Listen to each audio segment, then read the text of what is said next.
یہ سن کر حضرت عمر طیش میں آ گئے اور اللہ کے دین کی خاطر انتقام لینے پہ آمادہ ہو گئے اور اس آدمی کو پکڑ کر سخت سزا دینے لگے۔ تو حضرت علی رضی اللہ عنہ نے ہنستے ہوئے کہا، اے امیر المومنین، یہ شخص جو یہ کہتا ہے کہ وہ فتنے کو پسند کرتا ہے، اس سے اس کی مراد مال و اولاد ہے، جیسے کہ اللہ تعالیٰ کے اس فرمان میں مال و اولاد کو فتنہ کہا گیا ہے، اور حق کو ناپسند کرتا ہے، اس سے مراد موت کی ناپسندیدگی ہے، اور بغیر وضو کے نماز پڑھتا ہے، اس سے مراد نبی کریم علیہ الصلوۃ والسلام پہ درود بھیجنا ہے۔ ظاہر ہے کہ درود و سلام کے لیے وضو ضروری نہیں، اور اس نے جو یہ کہا ہے کہ اس کے لیے زمین پر وہ چیز ہے جو آسمان پر اللہ کے لیے نہیں ہے، اس سے اس کی مراد بیوی بچے ہیں۔ ظاہر ہے کہ اللہ کی نہ بیوی ہے نہ اولاد، وہ ذات تو یکتا و بے نیاز ہے، نہ اس کی اولاد ہے اور نہ وہ کسی کی اولاد ہے، اور اس کا کوئی ہمسر نہیں۔ حضرت عمر بن الخطاب کا چہرہ خوشی سے دمک اٹھا اور ہونٹوں پہ مسکراہٹ پھیل گئی، اور خوشی سے جھومتے ہوئے فرمایا، وہ جگہ بری ہے جہاں ابو الحسن نہ ہو، یعنی علی بن ابی طالب نہ ہو۔ حضرت ابن عباس اور عمران بن حسین رضی اللہ عنہم سے روایت ہے کہ نبی کریم صلی اللہ علیہ وسلم نے فرمایا، میں نے جنت میں جھانکا تو دیکھا کہ اس میں زیادہ تر غریب لوگ تھے، اور میں نے جہنم میں جھانکا تو دیکھا کہ اس میں زیادہ تر عورتیں تھیں۔ آپ صلی اللہ علیہ وسلم نے اس حدیث شریف میں یہ بیان فرمایا کہ جنت میں جھانک کر دیکھا تو اس میں زیادہ تر غریب لوگ تھے، کیونکہ غریبوں کے پاس ایسی کوئی شے ہوتی ہی نہیں جو انہیں سرکش بنائے۔ یہ لوگ پابند دین اور مطیع و فرما بردار ہوتے ہیں، اس لیے جو شخص آیات میں غور و فکر کرتا ہے اس پر یہ آشکار ہوتا ہے کہ صاحب حیثیت اور امیر لوگ ہی رسولوں کو جھٹلاتے ہیں، جبکہ کمزور و ناتواں لوگ رسولوں کی پیروی کرتے ہیں، اس لیے جنت میں زیادہ تر یہی لوگ ہوں گے۔ حدیث سے یہ ثابت نہیں ہوتا کہ ہر غریب کو ہر امیر پر فضیلت حاصل ہے، بلکہ اس کا مفہوم یہ ہے کہ جنت میں غریب لوگ امیر لوگوں سے زیادہ ہیں، اور اسی بات کی آپ صلی اللہ علیہ وسلم نے خبر دی ہے۔ ان کی غربت ان کے جنت میں جانے کا سبب نہیں، اگرچہ اس کی وجہ سے ان کے حساب میں کچھ تخفیف ضرور ہوگی، اس کے بجائے وہ اپنی راستگی کی وجہ سے جنت میں جائیں گے۔ غریب آدمی اگر راست نو نہ ہو تو اسے کوئی فضیلت حاصل نہیں ہوتی۔ اسی طرح نبی کریم علیہ الصلوۃ والسلام نے جہنم میں جھانک کر دیکھا تو اس میں زیادہ تر عورتیں نظر آئیں، کیونکہ عورتوں میں ایسی بری عادات ہوتی ہیں جن کا رنگ ان کی طبیعتوں پہ حاوی ہو جاتا ہے اور وہ ان میں رچ بس جاتی ہیں۔ شوہر کی ناشکری اور کثرت کے ساتھ لان تان کرنا انہی بری عادات میں سے ہے، اسی لیے ان پر ضروری ہے کہ اپنے دین کی حفاظت کریں تاکہ جہنم سے محفوظ رہیں۔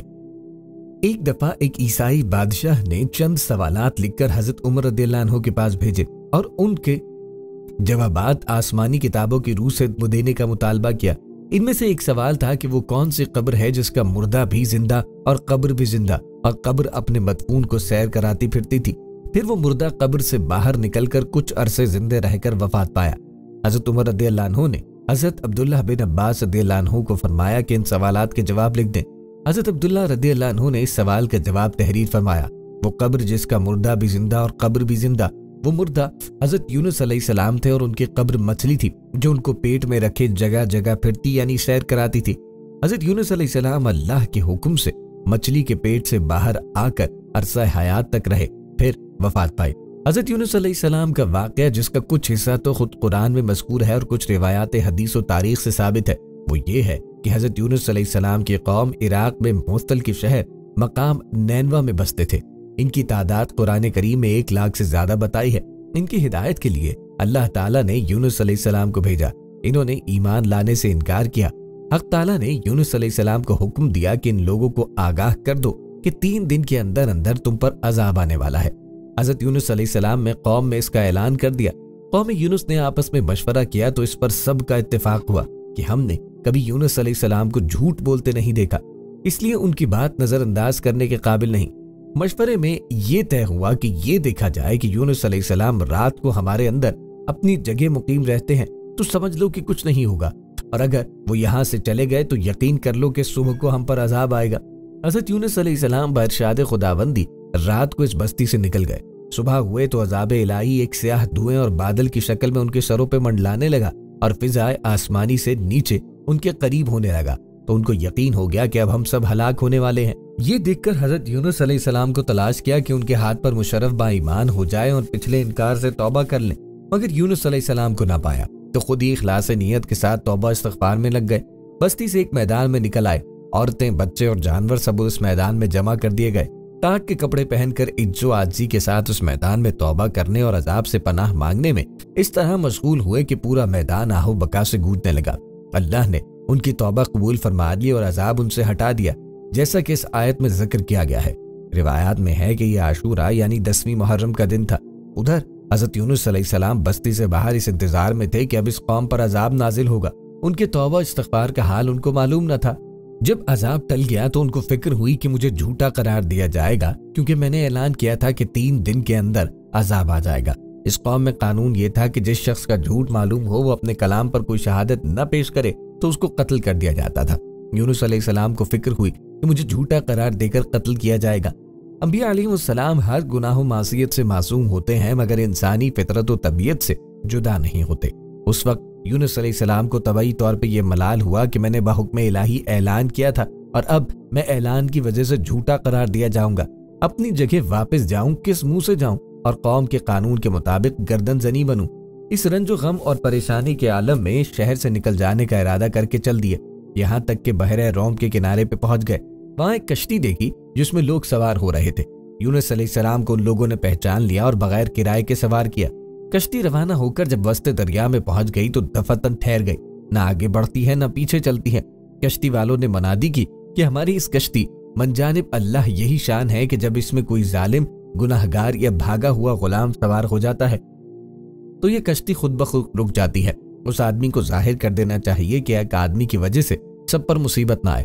حضرت یونس علیہ السلام بھول اٹھے کہ وہ بھاگا ہوا غلام گناہگار میں ہوں، کیونکہ اپنے شہر سے غائب ہو کر کشتی میں سوار ہوا ایک طبعی خوف کی وجہ سے تھا۔ باذن الہی یہ تھا، اس بغیر اذن کے اس طرف آنے کو حضرت یونس علیہ السلام کی پیغمبرانہ شان نے ایک گناہ قرار دیا کہ پیغمبر کی کوئی نقل و حرکت بلا اذن کے نہیں ہونی چاہیے تھی۔ اس لیے فرمایا کہ مجھے دریا میں ڈال دو، تم سب عذاب سے بچ جاؤ گے۔ کشتی والے اس پہ تیار نہ ہوئے، بلکہ انہوں نے قرعہ اندازی کی تاکہ قرعے میں جس کا نام نکل آئے اس کو دریا برد کیا جائے۔ اتفاقاً قرعے میں بھی حضرت یونس علیہ السلام کا نام نکل آیا۔ ان لوگوں کو اس پر تعجب ہوا کہ کئی مرتبہ قرعہ اندازی کی، ہر مرتبہ بحکم قضاء و قدر حضرت یونس علیہ السلام کا ہی نام آتا رہا۔ قرآن کریم میں اس قرعہ اندازی اور ان میں یونس علیہ السلام کا نام نکلنے کا ذکر موجود ہے۔ لیکن من المدحدین یونس علیہ السلام کے ساتھ حق تعالیٰ کا یہ معاملہ ان کے مخصوص پیغمبرانہ مقام کی وجہ سے تھا کہ اگرچہ انہوں نے اللہ کے کسی حکم کی خلاف ورزی نہیں کی تھی جس کو گناہ اور معصیت کہا جاتا ہے، اور کسی پیغمبر سے اس کا امکان نہیں کیونکہ وہ معصوم ہوتے ہیں، لیکن پیغمبر کے مقام بلند کے مناسب نہ تھا کہ محض خوف طبعی سے کسی جگہ بغیر اذن خداوندی منتقل ہو جائیں۔ اس خلاف شان عمل پر بطور عتاب یہ معاملہ کیا گیا۔ اس طرف قرعے میں نام نکل کر دریا میں ڈالے جانے کا سامان ہو رہا تھا، دوسری طرف ایک بہت بڑی مچھلی بحکم خداوندی کشتی کے قریب منہ پھیلائے موجود تھی۔ یہ دریا میں آئے تو ان کو اپنے پیٹ میں جگہ دے، جس کو حق تعالیٰ نے پہلے سے حکم دے رکھا تھا کہ یونس علیہ السلام کا جسم جو تیرے پیٹ کے اندر رکھا جائے گا تیری غذا نہیں، بلکہ ہم نے تیرے پیٹ کو ان کا مسکن بنایا ہے۔ یونس علیہ السلام دریا میں گئے تو فوراً اس مچھلی نے منہ میں لے لیا۔ حضرت عبداللہ بن مسعود رضی اللہ عنہ نے فرمایا کہ یونس علیہ السلام 40 روز اس مچھلی کے پیٹ میں رہے، یہ ان کو زمین کی تہہ تک لے جاتی اور دور دراز کی مسافتوں میں پھراتی رہی۔ بعض حضرات نے 7، بعض نے 5 اور بعض نے 1 دن کے چند گھنٹے مچھلی کے پیٹ میں رہنے کی مدت بتائی ہے۔ حقیقت حال حق تعالیٰ کو معلوم ہے۔ اس حالت میں حضرت یونس علیہ السلام نے یہ دعا کی کہ لا الہ الا انت سبحانک انی کنت من الظالمین۔ اللہ تعالیٰ نے اس دعا کو قبول فرما لیا اور بالکل صحیح و سالم یونس علیہ السلام کو دریا کے کنارے پہ ڈال دیا۔ مچھلی کے پیٹ کی گرمی سے ان کے بدن پر کوئی بال نہیں رہا تھا۔ اللہ تعالیٰ نے ان کے قریب ایک کدو لوکی کا درخت اگا دیا جس کے پتوں کا سایہ بھی حضرت یونس علیہ السلام کے لیے ایک راحت بن گئی، اور ایک جنگلی بکری کو اللہ تعالیٰ نے اشارہ فرما دیا کہ وہ صبح و شام ان کے پاس آ کھڑی ہوتی، وہ اس کا دودھ بھی لیتے۔ اسی طرح حضرت یونس علیہ السلام کو اس لغزش پہ تنبیہ بھی ہو گئی اور بعد میں ان کی قوم کو بھی پورا حال معلوم ہو گیا۔ امام ابن حجر المکی نے بیان کیا کہ ایک نیک آدمی نے کسی کو خواب میں دیکھا، اس سے پوچھا کہ اس کی موت کے بعد زندگی کیسی ہے۔ انہوں نے کہا کہ اللہ نے مجھے معاف کیا اور جنت میں بھیج دیا۔ جب نیک فرد نے اس سلوک کی وجہ پوچھی تو اس نے کہا کہ جب فرشتوں نے میرے اعمال کا وزن کیا، میرے گناہوں کو بھی گن لیا اور درود بھی گنتے تھے جس کی تلاوت کی تھی، تو 100 درودوں نے گناہوں سے بھی زیادہ وزن اٹھایا، جبکہ باقی نیک اعمال کی وجہ سے تھے۔ میری بندوقیں بہت زیادہ تھیں۔ جیسے ہی درود پاک کی تعداد میں اضافہ ہوا، اللہ پاک نے فرشتوں کا حکم دیا کہ اس کا حساب کتاب ختم کر دیں۔ چونکہ اس کا درود پاک بڑھ گیا ہے لہٰذا سیدھے جنت میں لے جاؤ۔ جب حوا آدم کی تخلیق کے بعد پیدا ہوئی تھی تو آدم اس کے قریب ہونا چاہتا تھا۔ خدا تعالیٰ نے فرشتوں کو حکم دیا کہ ان کی شادی پہلے ہو جائے، اور جہیز کے طور پر ان دونوں کو حکم دیا گیا کہ وہ میرے پیارے خاتم المرسلین پر 20 مرتبہ درود پڑھیں۔ ایک روایت میں یہ 3 بار بیان ہوا ہے، لہٰذا اس نے 20 یا 3 بار درود پڑھا اور حوا اس کے لیے حلال ہو گئی۔ کون سا شخص ہے جو اپنی زندگی کو پرسکون نہیں رکھنا چاہتا؟ اسے زندگی میں کوئی پریشانی نہیں ہے، اس نے دولت جمع کی ہے۔ ہر بندہ جو اسلام سے وابستہ ہے وہ بھی اس کی خواہش کرتا ہے، اس کا خاتمہ ایمان کے ساتھ ہونا ہے۔ ہر ایک کی خواہش ہوتی ہے کہ وہ مرنے کے بعد جنت میں داخل ہو، جس کے لیے اس دنیا میں سخت محنت کرنا ہوگی۔ کوئی بندہ سخت محنت کے بغیر کوئی عام دنیاوی مقام حاصل نہیں کر سکتا۔ محنت اور مشقت کے بغیر آخری نعمتوں اور آخری مقام کو حاصل کرنا ناممکن ہے۔ آج ہم ایسا عمل بتائیں گے جو آپ کو اپنی زندگی میں مالدار بنائے گا اور رزق کے مسئلے سے ہمیشہ کے لیے نجات دلائے گا۔ ہم آپ کو بتا دیں کہ اس عمل کی بدولت آپ جنت الفردوس میں اللہ پر اعتماد کریں گے، اللہ اعلیٰ مقام دے گا۔ یہ عمل کسی عام ایجنٹ نے بیان نہیں کیا، بلکہ روزہ نبی کی جالیوں پہ لکھا ہے، جس سے آپ اندازہ کر سکتے ہیں کہ کوئی عام بندہ نہیں ہوگا جو اس عمل کی وضاحت کرے گا۔ نبی کریم صلی اللہ علیہ وسلم کے دروازے پہ جو عمل لکھا گیا ہے وہ عام آدمی نہیں لکھ سکتا۔ لاکھوں اسکالرز نے اس عمل کی تصدیق کی ہے۔ لا الہ الا اللہ الملک الحق المتین محمد الرسول اللہ صادق، یہ کلمات نبی کریم علیہ الصلوۃ والسلام کی روزے کی جالیوں پہ لکھا ہے۔ وہ کلمات الواحد الامین ہے۔ آپ کو زبانی طور پر حفظ کرنے کی کوشش کرنی چاہیے۔ یہ مختصر اجر آپ کی دنیا و آخرت کو روشن کرے گا۔ اس تسبیح کو روزانہ 100 بار پڑھیں۔ وقت کی پابندی نہیں، دن کی کسی بھی وقت بے ہوشی کی حالت میں یہ چھوٹی سی مشق بہت سے فوائد لائے گی۔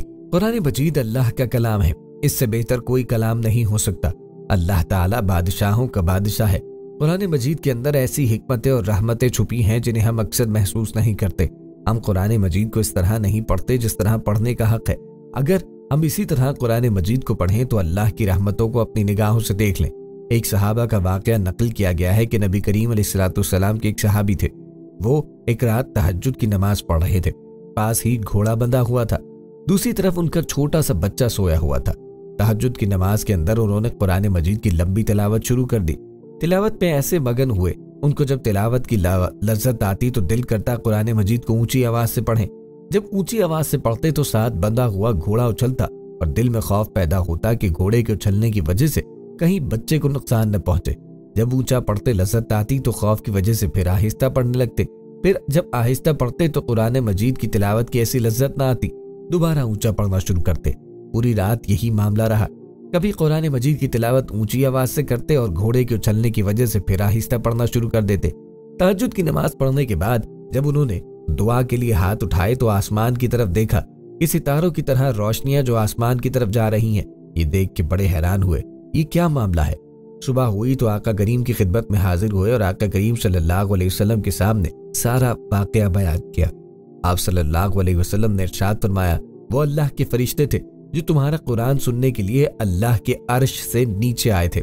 آج تم اونچی آواز سے قرآن مجید پڑھتے رہتے، مدینے کے لوگ اپنی آنکھوں سے فرشتوں کو دیکھتے۔ صحابہ کرام رضوان اللہ علیہم اجمعین کا یہ حال تھا کہ جب وہ تلاوت کرتے تھے تو فرشتے بھی ان کی تلاوت سننے کے لیے آتے تھے۔ صحابہ کے ساتھ کئی ایسے واقعات ہوئے کہ انہوں نے اللہ کی رحمت کو اپنی آنکھوں کے سامنے دیکھا۔ ایک تو وجہ یہ تھی کہ ان کا ایمان ایسا تھا، دوسری وجہ یہ تھی کہ قرآن مجید کو پڑھنے کا حق ادا کرتے تھے۔ اگر آج ہم اسی طرح قرآن مجید پڑھیں تو ہم بھی اللہ تعالیٰ کی رحمت کو دیکھ سکتے ہیں۔ بے شمار مسجدوں میں عشق مصطفیٰ صلی اللہ علیہ وسلم کی لائبریریوں میں، دکان، گھر اور مختلف جگہات پر ایک پتھر کی تصویر آپ کو ملے گی۔ وہ پتھر جس پر حضور پاک صلی اللہ علیہ وسلم واقع معراج کی رات بیت المقدس میں جلوہ افروز ہوئے، جس پتھر سے آپ صلی اللہ علیہ وسلم نے اپنا نالین مبارک اٹھایا اور آسمان کی طرف جانا چاہا تو وہ پتھر بھی زمین سے اٹھ کر آپ کے ساتھ آسمان کی طرف روانہ ہو گیا، کیونکہ اس پتھر کو حضور نبی کریم علیہ الصلوۃ والسلام سے اتنی محبت تھی کہ اس نے آقا کریم سے جدائی برداشت نہ کی۔ اس کی اس محبت کو دیکھ کر تاجدار مدینہ صلی اللہ علیہ وسلم نے اس پتھر کو اشارہ کیا کہ ٹھہر جاؤ، چنانچہ یہ پتھر عشق مصطفیٰ کی تصویر بن کر اپنے آقا کے حکم پر اسی وقت رک گیا۔ آج بھی یہ پتھر عشق و محبت کی داستان دکھانے کے لیے موجود ہے۔ یہ پتھر نہ زمین پر ہے نہ آسمان پہ، بلکہ زمین سے ذرا اوپر خلا میں معلق ہے۔ اسے معلق پتھر کہتے ہیں۔ یہ بیت المقدس فلسطین میں ہے اور اسے حجر معراج بھی کہتے ہیں۔